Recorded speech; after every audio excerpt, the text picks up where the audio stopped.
padá do prázdných zdí. Noc za svoje příběhy ví.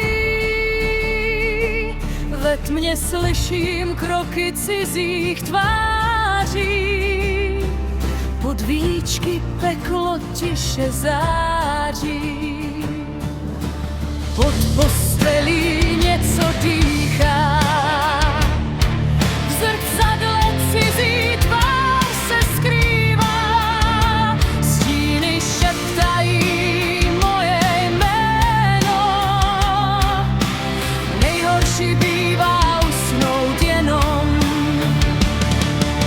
Strach sedí vedle mě, směje se potají.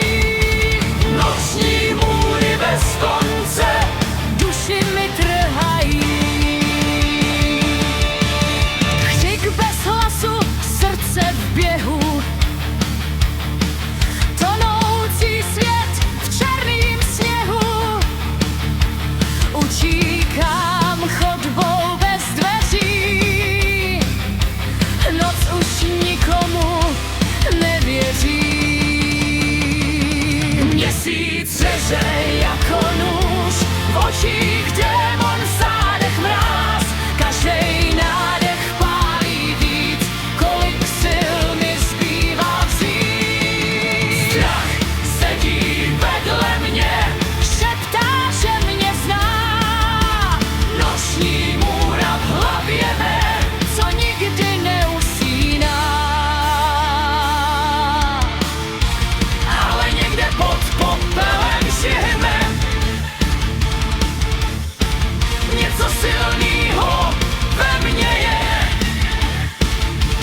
I když noc mě chce stáhnout níž, jednou ten strach uslyší kříž.